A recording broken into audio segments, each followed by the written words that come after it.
I need to start from the beginning. I need to try and make sense of it for my own sake. For as long as I can remember, my life has been governed by one unbreakable rule. It was never spoken aloud, never written down, never explained. It was a rule learned through punishing silence, through the sharp, warning glances of my father, through a pressure in the atmosphere so thick you could feel it on your skin. The rule was simple. We do not acknowledge her. She was my mother. She lived in the house with us. She was as solid and real as the dining table we sat at every night or the stairs I climbed to my bedroom. But to my father, and by extension to me, she was a ghost we had agreed not to see. Every morning, she would be in the kitchen when I came down for breakfast. She'd be at the stove, a floral apron tied around her waist, and she would turn and smile at me. It was always a sad smile, one that never quite reached her eyes. "Good morning, sweetheart," she would say, her voice soft like rustling leaves. And every morning, I would look right through her, my gaze fixed on the coffee pot on the counter behind her. I'd grab a bowl from the cupboard, pour my own cereal, and sit at the table. My father would already be there, hidden behind his newspaper, a silent monolith. She would sigh a tiny, deflated sound and place a third plate on the table between us, a plate of scrambled eggs or pancakes, always cooked perfectly, always destined to grow cold. We would eat our breakfast in silence. The only sounds the scrape of spoons against ceramic and the rustle of my father's paper. The third plate sat there, a testament to our collective delusion, a steaming, fragrant accusation. She would sit in her chair, her hands clasped in her lap, watching us eat, a hopeful, desperate look on her face. Sometimes she would try to start a conversation. "It looks like it might rain today," she'd offer, her voice wavering slightly. "You should take an umbrella to school." My father would just turn a page, the crinkle of the newsprint sharp and dismissive in the quiet room. I would take a large, noisy bite of my cereal, focusing on the crunch, on anything but the sound of her voice. After a while, she would just fall silent, the hope draining from her face, leaving behind that familiar, deep-seated sadness. Dinner was the same. She'd cook a full meal, something that smelled incredible, filling the house with the scent of roasted chicken or baking bread. She'd set 3 places at the table, complete with napkins and silverware. My father and I would sit, and she would serve us, placing food on our plates, her movements graceful and practiced. Then she would sit down, fill her own plate, and try to engage us. "How was your day at work?" she would ask my father. He would grunt, his attention fixed on cutting his meat into precise, geometric shapes. "And school? Did you have that big test today?" she would ask me. I would mumble something non-committal, my eyes glued to my plate, shoveling food into my mouth to avoid having to speak. The charade was suffocating. It was a constant, exhausting performance. Every single day was a rehearsal and a live show of pretending this woman, my own mother, did not exist. I grew up in a house with 3 people, but I was raised in a world that only acknowledged 2. For years, I just accepted it. Kids accept the most bizarre circumstances as normal because it's all they've ever known. The sun rises, the sky is blue, and we don't talk to Mom. It was just a fact of life. I learned to tune her out, to blur her form at the edges of my vision. She became a piece of the background, like a painting on the wall you no longer notice. But as I got older, moving into my late teens, and then my early 20s, the acceptance began to curdle into something else. First it was confusion, then a deep, gnawing guilt. I started to really look at her. I saw the fine lines of sorrow etched around her eyes. I saw the way her shoulders slumped when we ignored her, the way she would sometimes touch the back of my father's chair as she passed, a longing for contact that was never returned. I saw a woman who was profoundly, devastatingly lonely, trapped in her own home. My perception of my father shifted too. The silent, stoic man I had once seen as a protector started to look like a tyrant. His rule was strange, cruel. It was a calculated, daily act of emotional violence. What had she done to deserve this? Had she had an affair? Had she done something unforgivable that I was too young to remember? Whatever it was, this punishment seemed monstrously out of proportion. It was a cold, quiet form of torture, and he had made me his accomplice. The resentment built slowly, a pressure behind my ribs. I started having trouble sleeping. I'd lie in bed and hear the faint sounds of her weeping from their bedroom.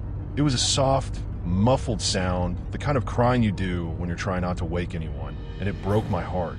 How could my father lie beside her every night, hear that, and do nothing? What kind of man was he? I began to see his actions as a grotesque form of misogyny, an exertion of absolute control. He had erased her. He had stripped her of her voice, her presence, her very existence within the family she had built. And I had helped him. Every silent breakfast, every ignored question, I was tightening the screws. The breaking point came last Tuesday. It was a miserable, rainy day, the kind that makes the whole world feel gray and damp. I was in the living room, trying to read, but the words just swam on the page. She came in and stood by the window, watching the rain streak down the glass. She wasn't trying to talk to me. She was just standing there, looking out at the world she was a part of but couldn't seem to touch. She started humming, a simple, sad little lullaby. It was a melody that felt vaguely familiar, like a half-remembered dream. I felt a lump form in my throat. I watched her reflection in the dark window pane, a translucent figure against the storm-tossed trees outside. Her shoulders were shaking almost imperceptibly. She was crying again, silently. Something inside me snapped. Years of pent-up guilt, of quiet rebellion, of love for this woman I wasn't allowed to know. All of it came rushing to the surface. It was wrong. This whole thing, this whole life was fundamentally grotesquely wrong. I couldn't be a part of it anymore. I waited. I waited until I heard my father's car pull out of the driveway for his weekly trip to the hardware store. It was a ritual for him every Tuesday evening, a couple of hours to himself. The house fell into a new kind of silence, one that wasn't enforced but was simply empty. Except it wasn't empty. She was still there. I found her in the kitchen, washing the dinner dishes, her back to me. My heart was hammering against my ribs so hard I felt like she must be able to hear it. My mouth was dry. It felt like I was about to break a law of physics, like the universe itself might fracture if I spoke. I took a deep breath. Mom. The word felt alien in my mouth, heavy and clumsy. She froze. Her hands, submerged in the soapy water, went completely still. The silence that followed was more profound than any I had ever experienced in that house. It stretched for what felt like an eternity. Slowly, she turned around. Her face was a mask of disbelief. Her eyes, wide and glistening with tears, were locked on mine. She looked at me as if she were seeing a miracle. Her lips parted, but no sound came out. She just stared, her expression shifting from shock to a dawning, radiant joy that was so pure it was painful to watch. "If you can't see me," she whispered, her voice choked with emotion. A single tear traced a path down her cheek. "Oh, my sweet boy, you can finally see me." Her words confused me. They landed strangely, not quite fitting the situation. I took a step closer. "What are you talking about?" I said, my own voice unsteady. "I've always seen you. I see you every day." Her brow furrowed in confusion, but the smile didn't leave her face. It was as if she couldn't bear to let it go. "But you never looked at me. You never spoke." "Dad," I said, the word tasting like poison. "It was him. He told me not to. It was his rule. I was a kid. I was scared. I didn't know what to do. But I'm not a kid anymore. And it's wrong. What he's doing to you is wrong." Understanding washed over her face, followed by a shadow of that old sadness. She reached out and took my hand. Her skin was cold, surprisingly so, like marble that had been left in a cellar. But her grip was firm. "Real. Your father," she began, her voice trailing off. She shook her head. "He's had a hard time. He does what he thinks is best. But it's okay now. It's okay. This can be our secret, can it? Just between us." I nodded, my throat too tight to speak.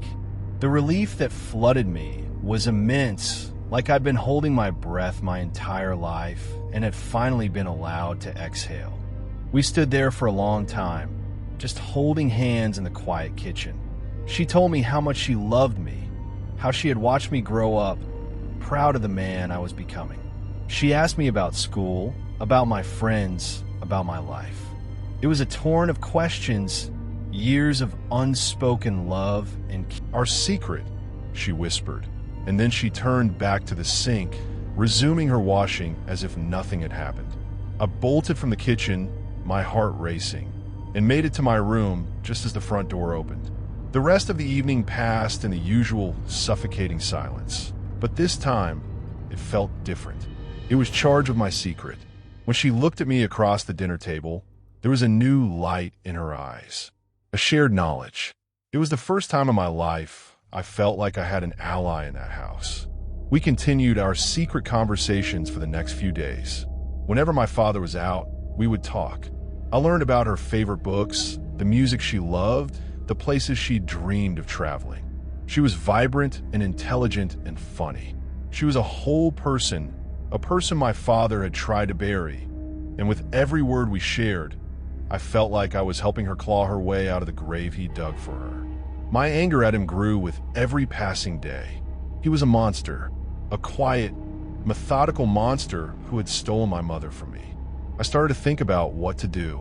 Should I confront him? Should I just take her and leave? I felt a fierce, protective instinct I'd never known before.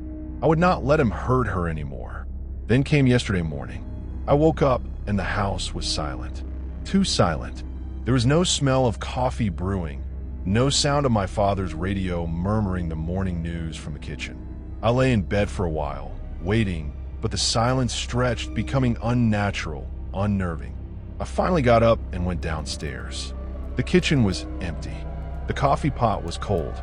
The newspaper was still on the front porch. A prickle of unease ran down my spine. I checked the whole ground floor. No one. I went upstairs and knocked on their bedroom door.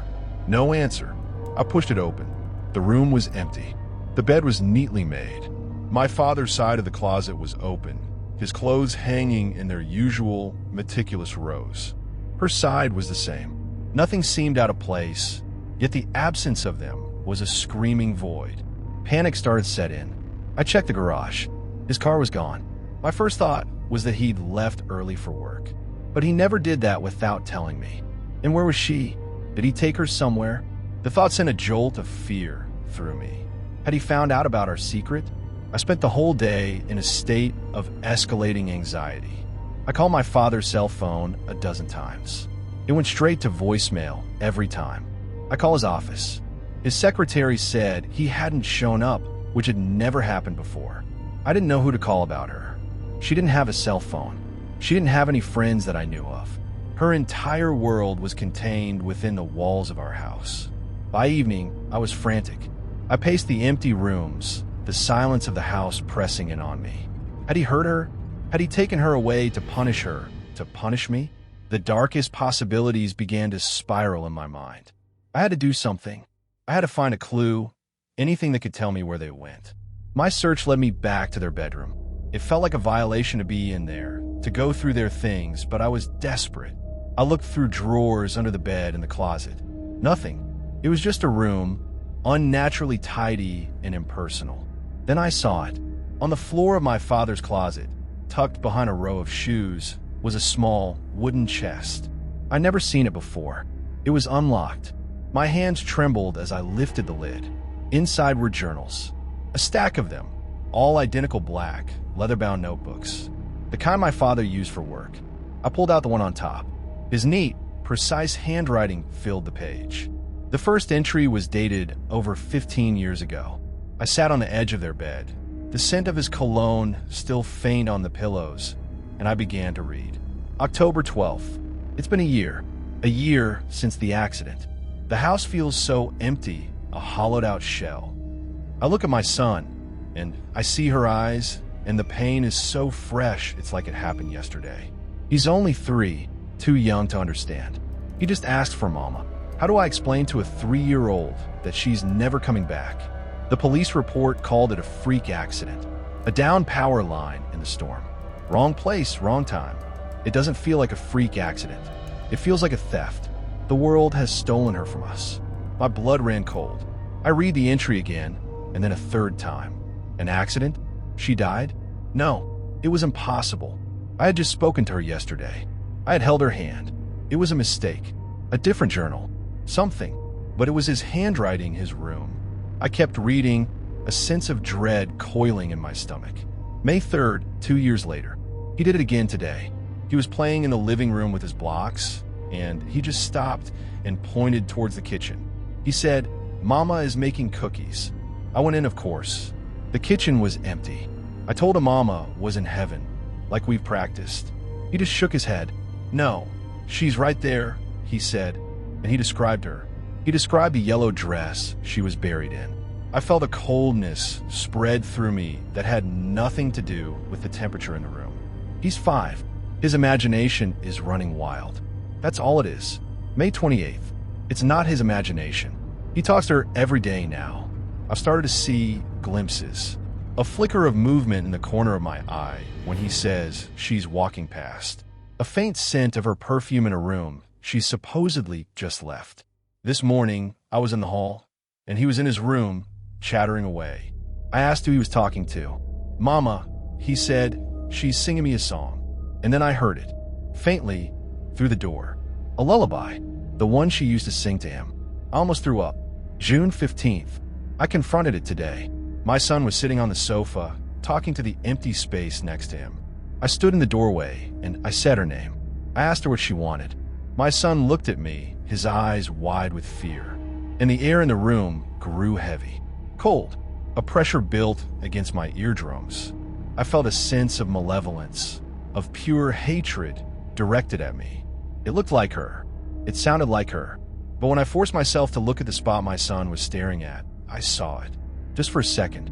The shape of her was there, but the eyes were black pits. Empty and ancient and wrong. This thing is not my wife. My wife is gone. This is something else, a parasite wearing her memory. My breath hitched in my chest.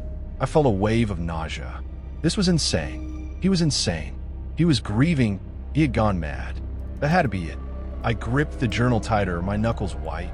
July 1st. I've tried everything. Priests, mediums, paranormal investigators. They either think I'm crazy or they leave the house pale and shaken, telling me they can't help me. One of them told me it's a mimic, a shade.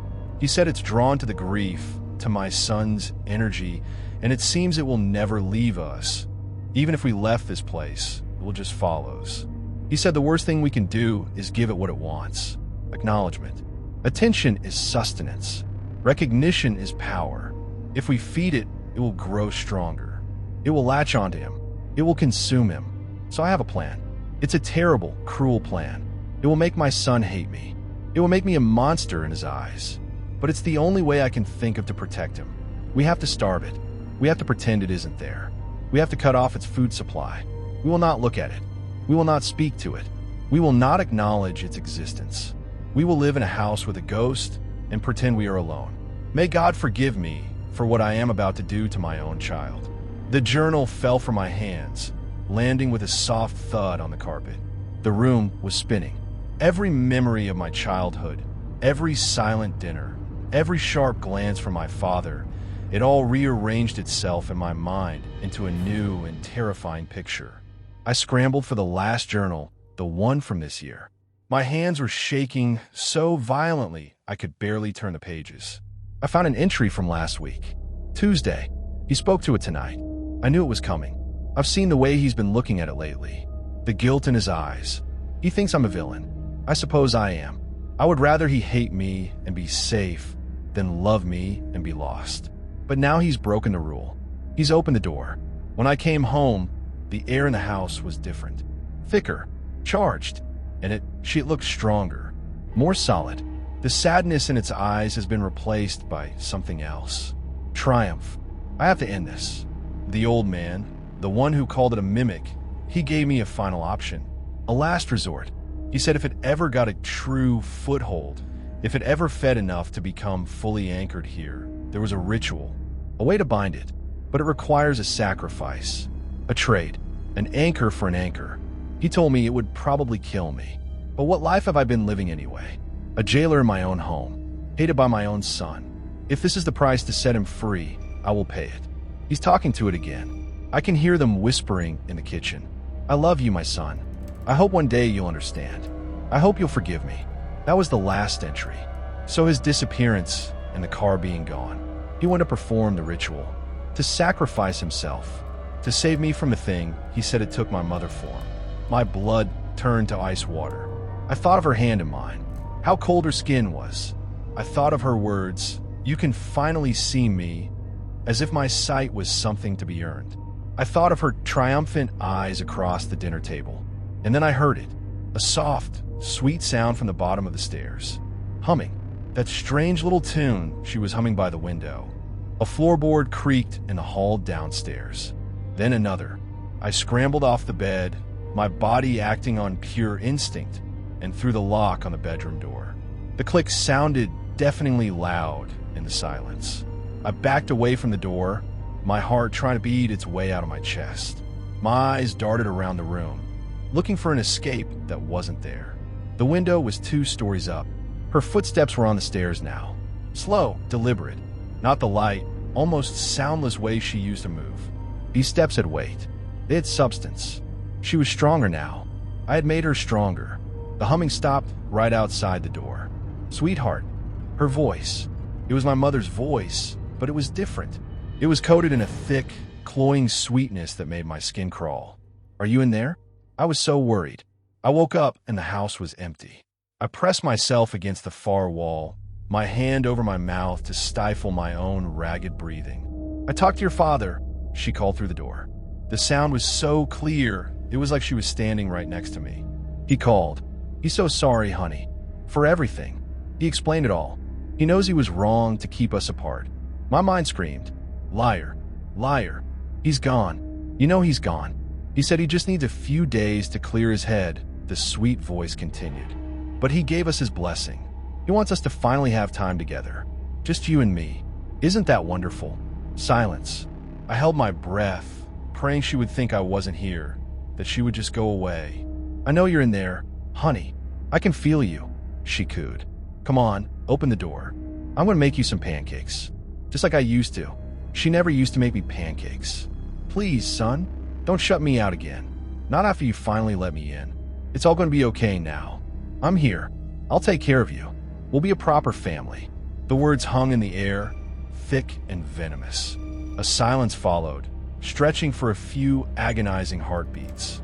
Then a new sound, a soft, metallic scrape. The doorknob began to jiggle, slowly at first, then with more force. Click, rattle, click. My breath caught in my throat. It was trying to get in. It was physically trying to reach me.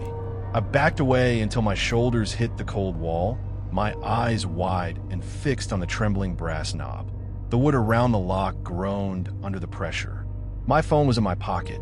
The weight of it was a sudden, desperate comfort. My hands were slick with sweat as I fumbled to pull out. My thumb hovered over the emergency call button. What could I possibly say? There's a woman in my house who looks and sounds like my mother, but my dad's journals say she died 15 years ago, and this thing is a mimic that feeds on attention. They would send an ambulance with a straitjacket, not a squad car with armed officers. The rattling stopped. For a moment, there was nothing.